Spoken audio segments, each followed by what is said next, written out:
There are moments in life that shatter everything you thought you knew. For me, it was a whispered phone call from my 4-year-old daughter, her tiny voice trembling, "Daddy, come get me now. He's doing things I can't even explain." In that instant, my world turned to ice, and I knew I had to break down every barrier, every door, to save her. Before that terrifying call, life had a quiet rhythm. I'm Reed Durham, an investigative filmmaker. I spend my days uncovering corporate neglect and asking uncomfortable questions, often from my cluttered loft in Denver. It's important work, but nothing held a candle to my daughter, Emma. She was the one pure thing that came from my messy divorce with Amber 2 years prior. Emma was my whole world. Our custody arrangement was simple enough. I had her most weekdays. Amber, a pharmaceutical rep constantly on the road, took her on weekends. It wasn't perfect, but we made it work. Usually. Then came Felipe Roach. He'd slid into Amber's life about 3 months earlier, and every single interaction with him left my skin crawling. He was smooth, too smooth, always perfectly dressed, always had the right thing to say. But his eyes were dead. Empty. My best friend and cameraman, Scott, even warned me, "You ever get weird vibes from Amber's new boyfriend? The way he looked at the kids in the checkout line. Something's off." I felt it too, that deep unease, but I tried to tell myself it was just jealousy. Still, I started documenting everything just in case. Call it an investigator's paranoia. The Friday Emma went for her first overnight stay at Amber's new place, where Felipe now lived, I got a text from Amber. A photo of Emma on the couch, watching a movie. Emma's settled in. Stop worrying. But something was terribly wrong. Emma's smile didn't reach her eyes. She was clutching her stuffed rabbit, the one she only held when she was scared. My heart pounded as I zoomed in on the reflection in the TV screen behind her. Felipe was there, watching, not the movie, watching Emma. My blood ran cold. Saturday was a blur of gnawing anxiety. I barely slept. I kept replaying all the little things Emma had said about him.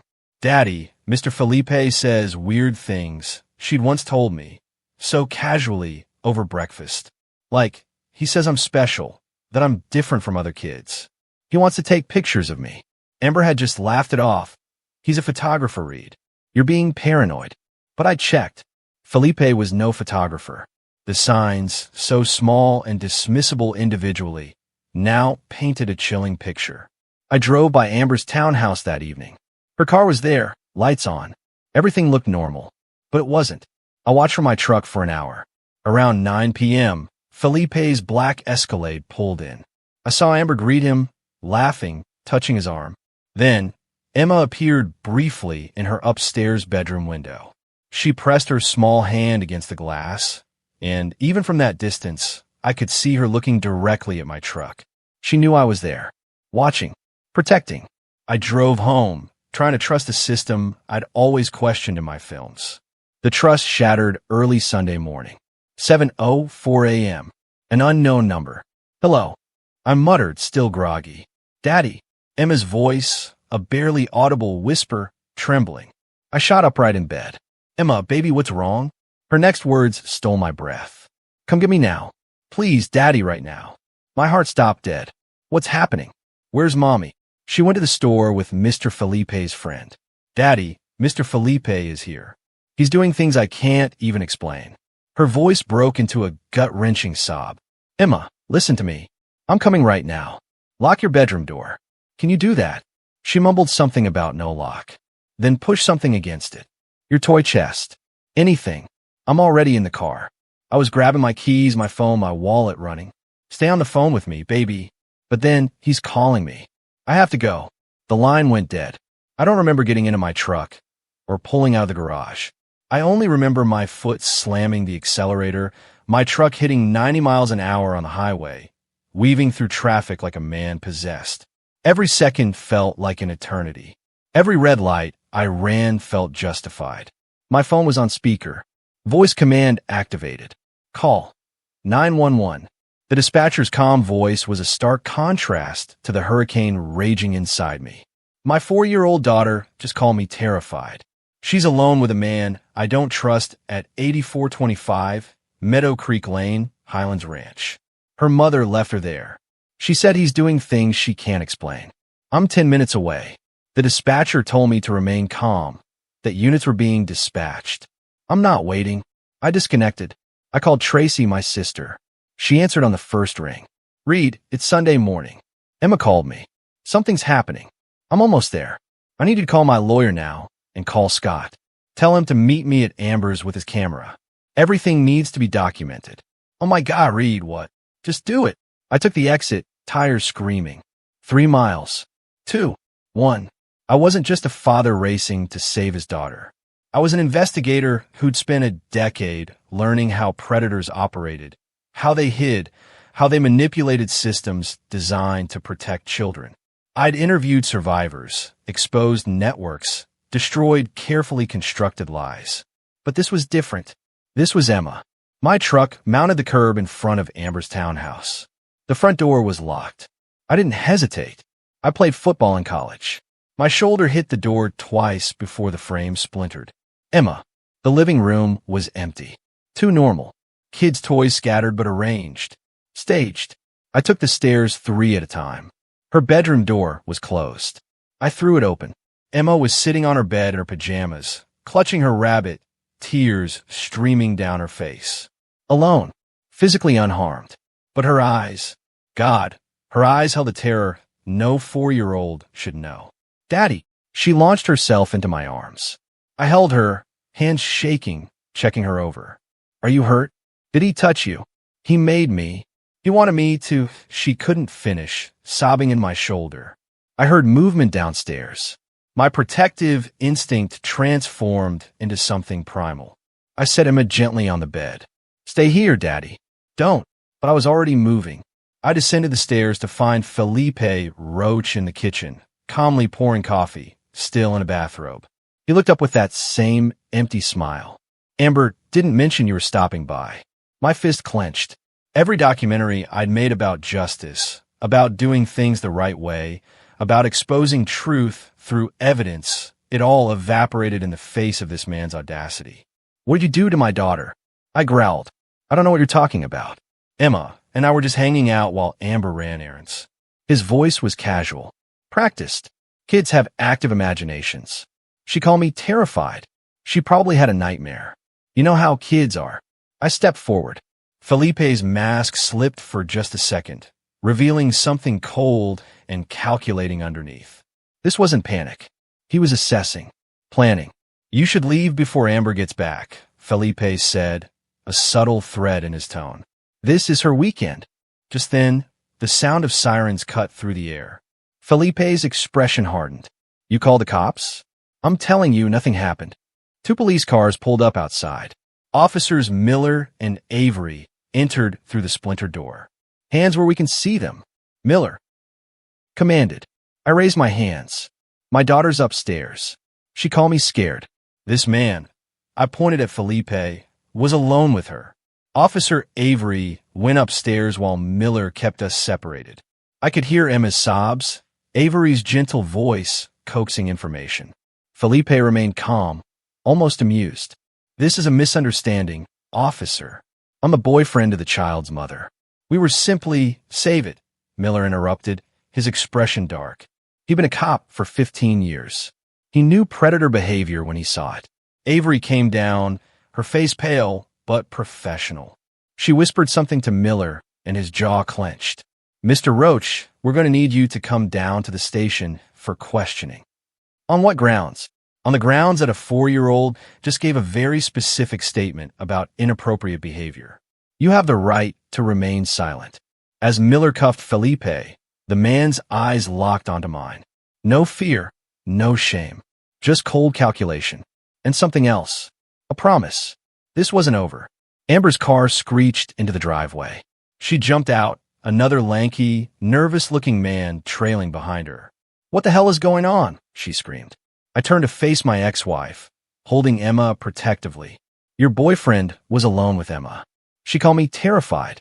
What were you thinking, leaving her alone with him? I was gone for 20 minutes. Felipe's harmless. Harmless. My voice was ice. Our daughter is traumatized, Amber. Whatever you think you know about this man, you're wrong. Officer Avery intervened. Ma'am, We'll need to speak with you as well. Your daughter has made some serious allegations. As they loaded Felipe into the patrol car, he smiled at me through the window. Not a nervous smile, a confident one. That's when I realized Felipe thought he'd get away with this. He'd done this before. The fake identity, the careful grooming, the manipulation. This was a pattern, and the justice system might not be enough to stop him. By the way, if you're still with me, make sure to hit subscribe. More unbelievable stories are coming. The Children's Hospital interview room smelled like industrial cleaner and fear. I sat behind one-way glass, watching Emma talk to Dr. Sarah Chun, a kind-faced woman who specialized in child trauma. Scott had arrived within the hour, discreetly documenting everything from the hallway. We couldn't film Emma directly, but we could document the process, the timeline, the response. My sister, Tracy, sat beside me, her hand gripping my arm. "She's so brave," Tracy whispered. On the monitor, Emma clutched her rabbit and spoke in a small voice about the touching game, the secret game, the camera game Mr. Felipe played. My stomach twisted. Camera game. Dr. Chun emerged 20 minutes later, her expression carefully neutral, but her eyes blazing. "We have enough for charges. The DA will file by tomorrow." "Will it stick?" I asked, my voice hoarse. "She's 4.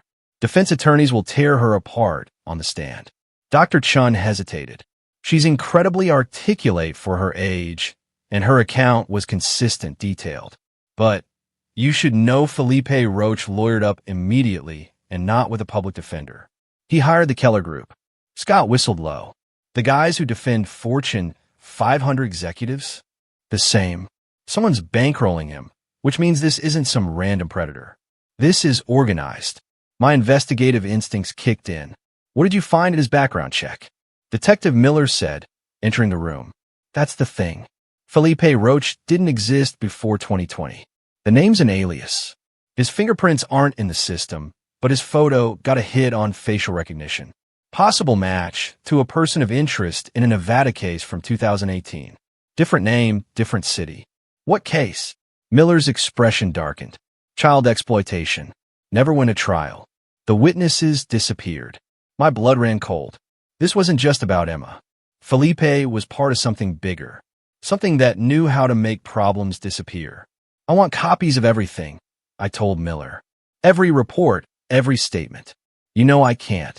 "Detective, I made 7 documentaries exposing criminal networks. I worked with the FBI, with ICE, with Interpol. I know how to protect sources, and I know how to build cases that go beyond reasonable doubt. If Felipe walks because the system fails my daughter, I'll make sure the whole world knows how it happened." Miller studied me. "You're talking about making this public. I'm talking about making sure Emma gets justice. Whatever that takes." That night, my loft became a war room. Emma slept soundly in my bedroom for the first time in days, finally calm after hours of tears. Tracy and Scott were with me. Amber's lawyer called, Tracy said quietly. "She wants an emergency custody hearing. Claims you broke into her house and kidnapped Emma." I laughed, a bitter, hollow sound. Of course she is. She can't admit she brought a monster into our daughter's life. Scott pulled up his laptop. "While you were at the hospital, I did some digging. Felipe's Escalade is registered to an LLC called Meridian Holdings.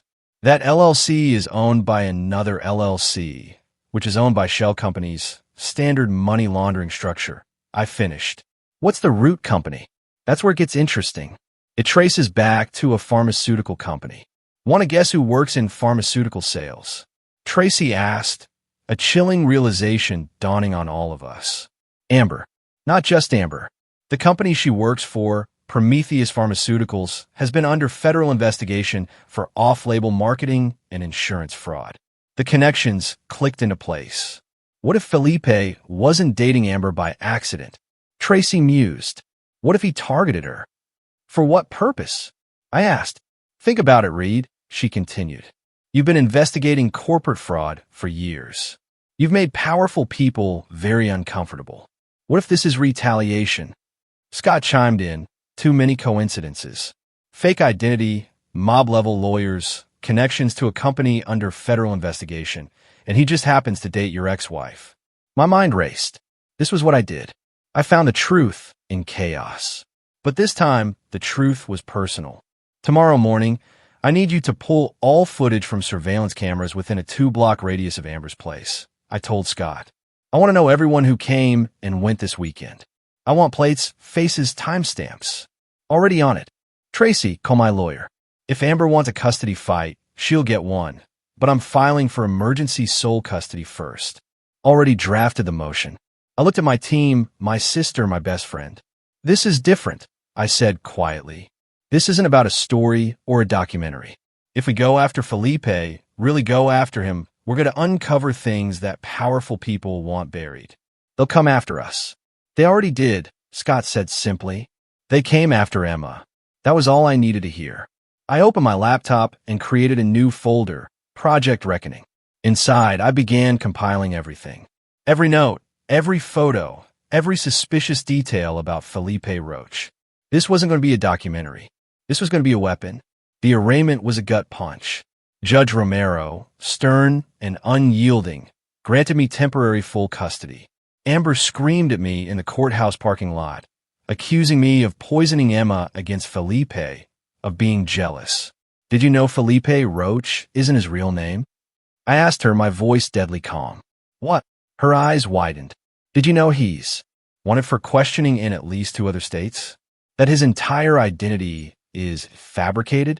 Or were you so desperate for companionship that you didn't care who you brought around our daughter? Her silence was damning. You believed a man with no verifiable past, no real job, no connections or history. What did he tell you about himself, Amber? Where did he grow up? What are his parents' names? She had no answers. He used you to get to her. Stay away from us until you figure out whose side you're on. I drove away, rage and a sliver of pity warring inside me. My loft became an even more intense war room. Scott and Tracy worked tirelessly. Felipe was a ghost, but not quite. Scott found the lawyer who filed the Meridian Holdings LLC paperwork. He specialized in untraceable shell companies for organized crime, corrupt politicians, and pharmaceutical executives under investigation. Tracy confirmed Prometheus Pharmaceuticals' federal fines and indicted executives defended by the same Keller Group. The connections were undeniable. This isn't random, I stated, staring at the corkboard covered in photos and red string. Someone at Prometheus knew I was investigating them. They knew my connection to Amber. They sent Felipe to what? To destroy me, I corrected Tracy. If Felipe had succeeded in abusing her more extensively, I'd be destroyed as a father and as an investigator. My credibility shot. My project's dead. I met Benny Cross, my federal investigator source, in a downtown parking garage. He confirmed my worst fears. Felipe was a contractor specializing in leverage, gathering compromising material for blackmail. He was part of a network. You stumbled on as something nasty, Reed. I asked if Prometheus had hired him. That's my read. They've been desperate to shut down any investigation into their practices. I suddenly remembered interviewing a former Prometheus sales rep months ago. Background research. Son of a bitch, I muttered. They were watching me. Benny flicked his cigarette. Felipe was insurance. If you started digging, they'd have leverage. They could destroy your credibility, ruin your life. He warned me about Johnson LeBlanc, Prometheus' CEO, a former military intelligence man connected to dark operations.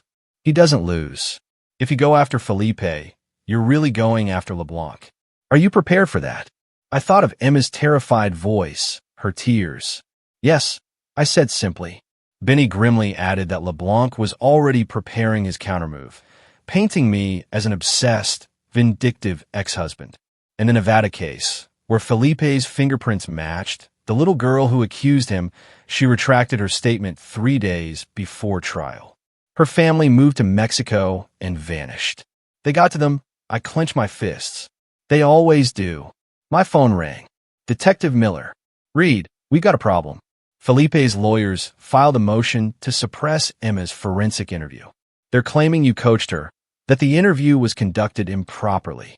And worse, LeBlanc launched a full-scale smear campaign. Anonymous sources accused me of fabricating everything.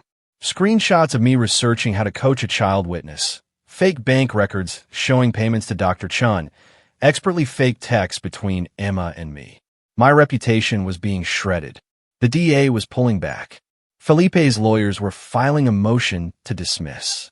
The case was collapsing. Everything I'd fought for, everything Emma had endured, was being buried under manufactured lies. Then came the anonymous text. You should have stayed out of our business. We don't make mistakes twice. If you keep pushing, your daughter won't be the only casualty. Scott wanted to go to the police. The police can't help. This is beyond them. I looked at Scott and Tracy. You two should back away from this. I can't put you at risk, too. Screw that, Scott said firmly. We started this together. We finish it together. I nodded, a lump in my throat. If LeBlanc wanted to play dirty, I'd show him what dirty really meant. I pulled up my encrypted files and began compiling evidence, not for court, but for destruction. The war had just begun. I spent the next 72 hours barely sleeping, fueled by coffee and cold fury. While the media tore my reputation apart, while former colleagues distanced themselves, while the justice system prepared to fail Emma, I built something else entirely. Not a documentary, not evidence for court, a weapon. My loft glowed with 3 screens. One tracked Felipe's movements via a GPS tracker Scott had bravely planted on his Escalade. A second monitored Johnson LeBlanc's communications, thanks to a wiretap Benny Cross had secured. The third displayed the darkest research I'd ever compiled.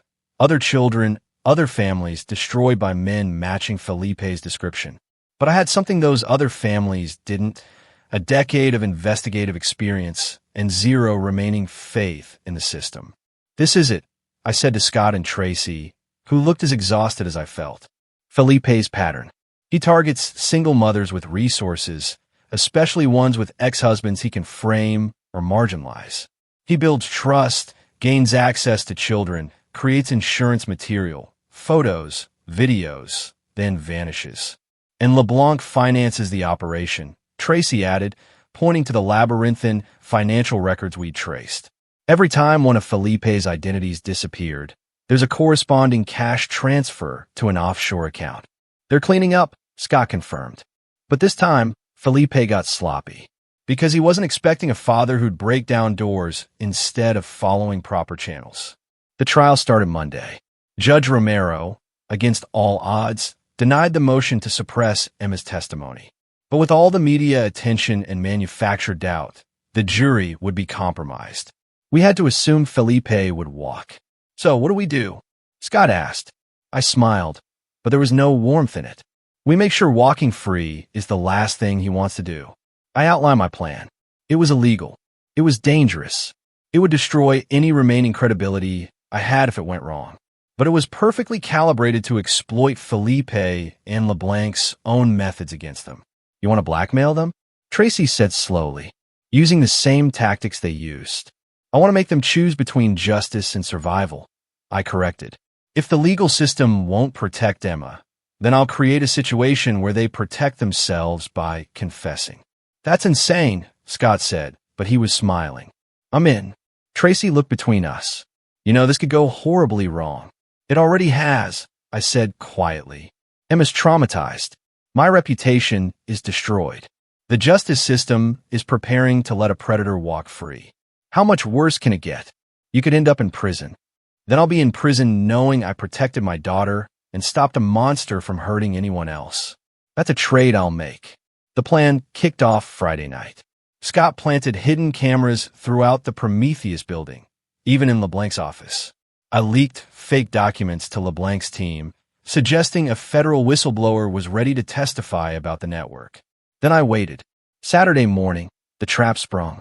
LeBlanc called an emergency meeting with his lawyers and, crucially, with Felipe. I watched via the hidden camera feed as the 3 men argued in LeBlanc's office. I don't care what it costs, LeBlanc snarled. This whistleblower can't testify.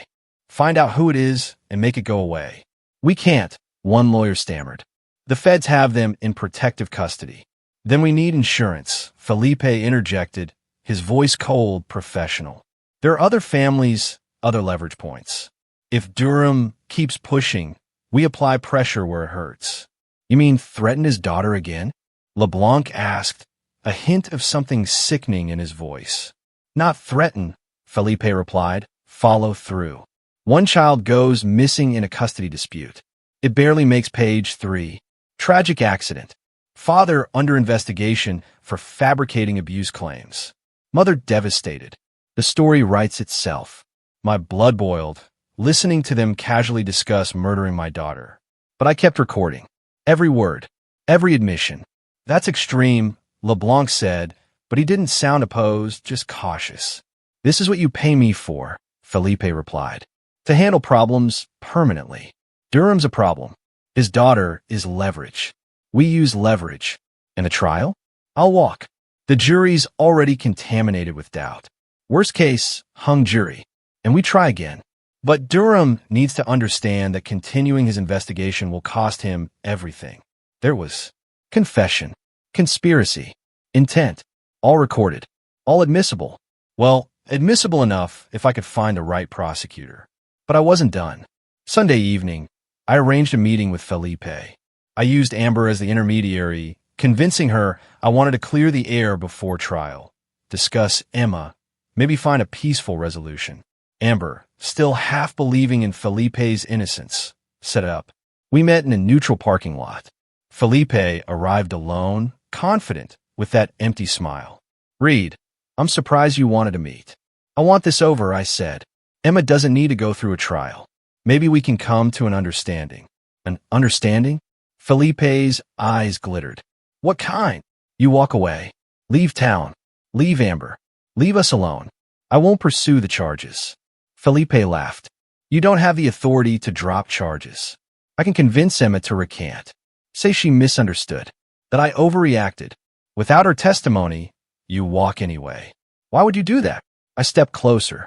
Because I know who you really are. I know about LeBlanc, about the network, about the other families.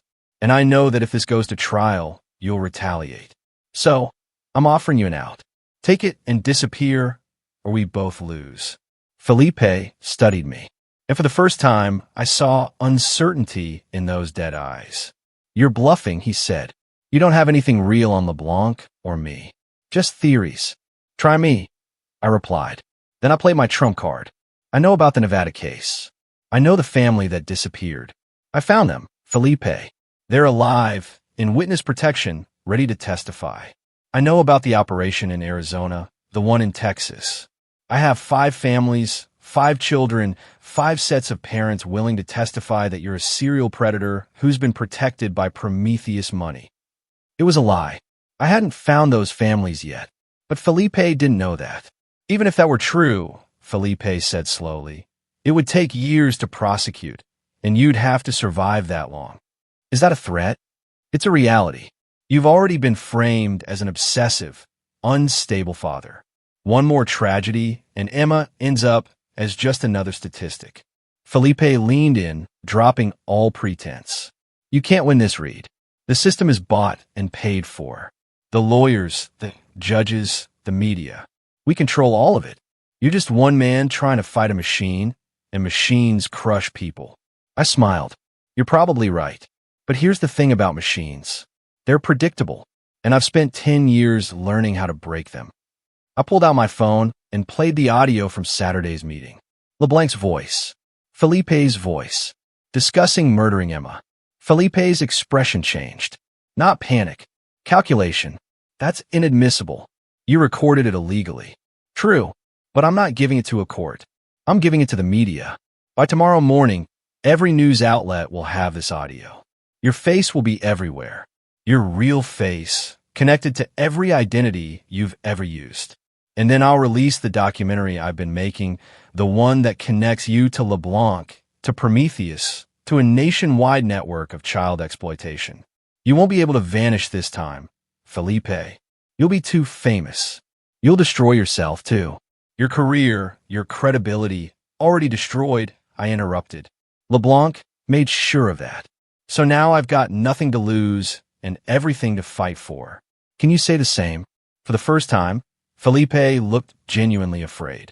What do you want? A confession. On camera. Everything. Your real identity.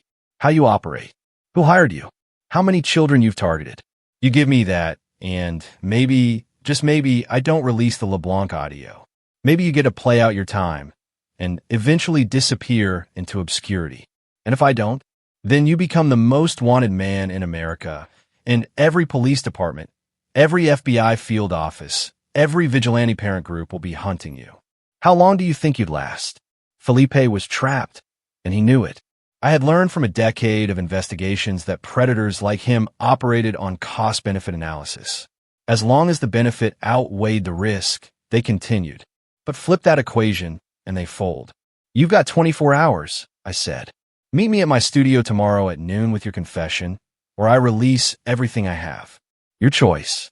I walked away, heart pounding, knowing I'd just bet Emma's safety on a desperate gamble. Monday morning, the day of the trial, I sat in my studio with every camera I owned trained on a single chair. Scott monitored the equipment while Tracy sat with Emma in a safe house 3 states away. I wasn't taking any chances. Detective Miller stood in the corner, arms crossed. This is insane. Even if he shows up, even if he confesses, a coerced confession is inadmissible. I'm not coercing him, I replied. I'm offering him a choice. At precisely noon, the studio door opened. Felipe Roach walked in. He looked different, disheveled, scared, human for the first time since I'd met him. The cameras stay off, he demanded immediately. No deal. You confess on camera, or I release the LeBlanc audio to CNN in 5 minutes. Felipe's jaw clenched. You're destroying an innocent man's life. Innocent. My laugh was bitter. You threatened to murder my daughter 2 days ago. On tape. You've targeted at least 5 other families that we know of. How many others, Felipe? How many children? Silence. Sit down, I commanded. He sat. The cameras rolled. State your real name. Domingo Nichols. Felipe's voice was flat, defeated. And before that, Fidel Lane. Before that, Tomas Walters. I've used 7 different identities in 12 years. What do you do? I'm a contractor. I specialize in leverage operations. Explain that. People pay me to get close to targets, gather compromising material, create situations that can be exploited later. Usually, it's corporate espionage or political opposition research. Sometimes it's other things. Like children. Felipe's eyes flickered. Like children? How many have you targeted? He hesitated. I don't keep count. I leaned forward. Guess. Maybe 20. Maybe more. I don't know. The number hit me like a physical blow. 20 children. 20 families destroyed by this monster. And Johnson LeBlanc hired you to target my daughter? Indirectly. His people reached out, said you were digging into Prometheus, that you needed to be neutralized. The original plan was just to gather blackmail material, photos, videos, whatever I could use to make you back off. But then he trailed off. But then what? But then I realized your daughter was perfect, young enough to be vulnerable, old enough to be traumatized effectively. And you're the type of father who'd break himself trying to save her.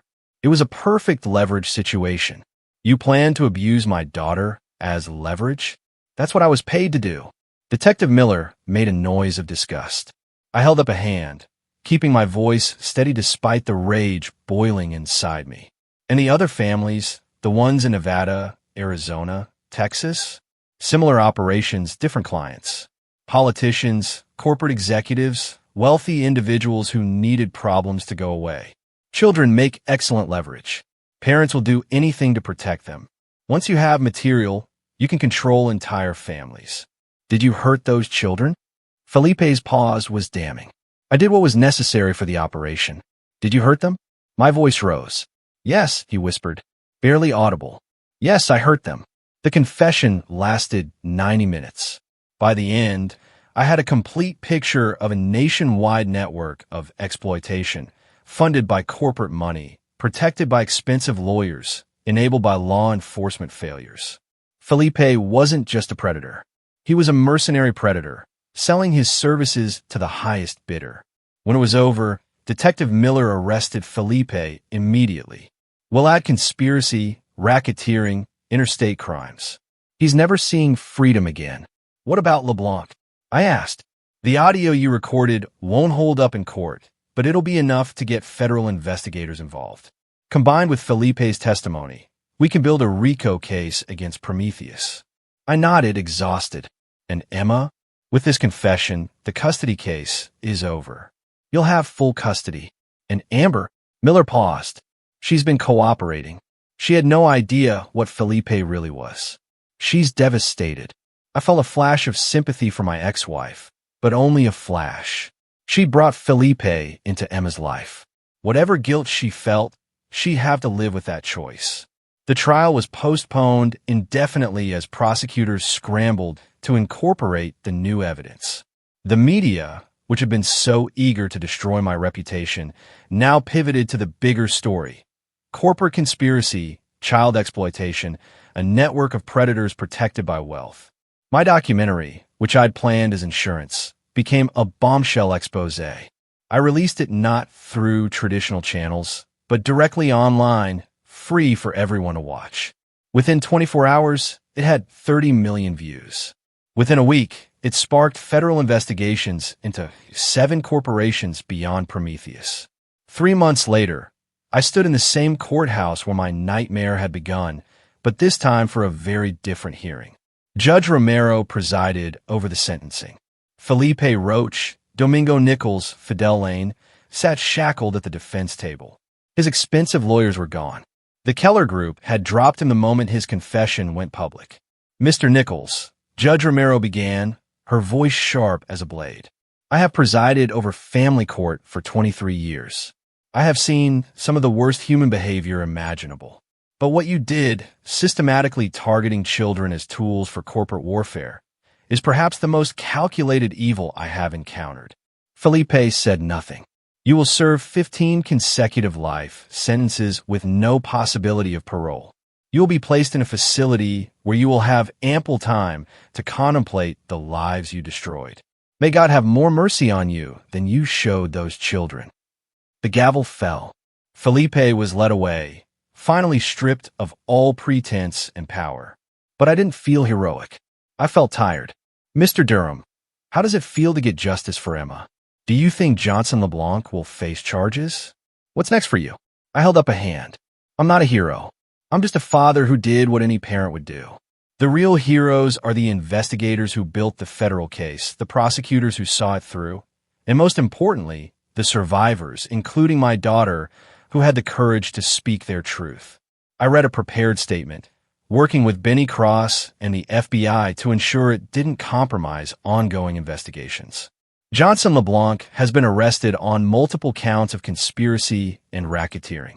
Prometheus Pharmaceuticals is under federal investigation, and several executives have already pled guilty.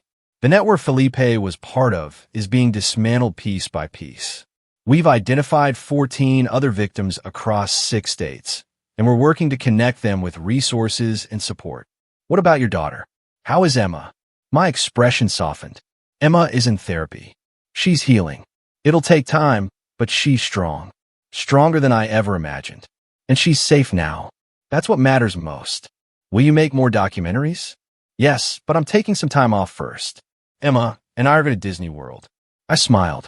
She wants to meet all the princesses, and after everything she's been through, she deserves every magical moment I can give her. The press conference ended. I drove to Tracy's house where Emma was staying. My sister met me at the door. She's been asking for you all day, Tracy said, hugging me tightly. You did good, Reed. You saved her. We saved her, I corrected. I couldn't have done this without you and Scott. Emma appeared in the hallway, clutching her stuffed rabbit. When she saw me, her face lit up with genuine joy, the kind I hadn't seen in months. Daddy, she ran into my arms, and I held her close, breathing in her shampoo-scented hair, feeling her small heart beat against my chest. Are the bad people gone? She asked quietly. They're gone, baby. All of them. And they can never hurt you again. Promise. Promise. Later that evening, with Emma asleep in my arms on Tracy's couch, I reflected on the last 3 months. Felipe was in prison. LeBlanc was facing multiple life sentences. The Prometheus executives had pled guilty or were awaiting trial. The network was shattered. But the real victory wasn't in the arrests or the justice served. It was in the small moments. Emma laughing at cartoons, sleeping peacefully, slowly regaining the innocence that had been stolen from her. Scott arrived with takeout, and the three of us ate in comfortable silence. You know you're famous now, right? Scott said, scrolling through social media. People are calling you everything from Dad of the Year to corporate vigilante. There's even talk of a movie. God, I hope not, I groaned. The last thing I want is Hollywood glamorizing this nightmare. At least Amber's doing better, Tracy offered. She called me yesterday. She's in therapy, too, working through everything. She wants to rebuild a relationship with Emma, slowly. I nodded. I'm not standing in her way. Emma needs her mother, the real version, not the one who was so desperate for companionship she missed the danger. If Amber can get there, I'll support it. That's big of you. It's not about me or Amber. It's about what's best for Emma. Your documentary sparked the biggest white-collar crime investigation in decades. Well done, Scott said. Just want to protect my daughter, I replied simply. Everything else was collateral damage. But even as I said it, I knew that wasn't entirely true. I wanted justice, not just for Emma, but for all the other children, all the other families destroyed by men like Felipe and corporations like Prometheus. I'd wanted accountability in a world that too often let the powerful escape consequences. And for once, I'd gotten it. 6 months later, the Disney trip was everything Emma had dreamed of. I watched her dance with princesses, shriek with joy on rides, eat ice cream until she was sick with happiness. She was 5 now, still healing, but stronger every day. On our last night in Florida, we sat on the beach watching the sunset. Emma built sandcastles while I documented the moment on my phone. Not for any documentary, just for memory. Daddy, Emma looked up at me with those wise, too old eyes that still broke my heart. Are you happy right now? This moment? I'm the happiest I've ever been, sweetheart. Me too. She returned to her castle. I'm glad the bad people are gone. Me too, baby. Me too. My phone rang. Amber. We talked occasionally now, carefully rebuilding a co-parenting relationship. Hey, I answered. Hey, how's Disney? Perfect. Emma says hi. Tell her I love her. And read. Amber's voice caught. Thank you for everything. For being the father she needed when I failed her. For saving her when I couldn't. For everything. She's our daughter, Amber. We both do what we have to do. We talked for a few more minutes. An actual conversation, not the bitter exchanges that had defined our relationship for 2 years. It wasn't friendship. Not yet. Maybe never. But it was healing. After hanging up, I watched Emma play in the sand. The sunset painted everything gold. Her hair, the ocean, the castle she was building with such concentration. This was what victory looked like. Not a confession or an arrest or a documentary that exposed truth. Victory was a 5-year-old girl playing without fear, laughing without hesitation, sleeping without nightmares. I had spent a decade exposing darkness, documenting evil, fighting systems that failed the vulnerable. I'd made enemies, sacrificed relationships, lived on the edge of paranoia and obsession. But in the end, when it mattered most, I'd won. And Emma was safe. That was all that mattered. Daddy, come build with me. Emma called. I put away my phone and joined my daughter, building sandcastles. In the fading light, 2 survivors finding joy in simple moments. And that was enough. What would you have done if you'd received that phone call from your child?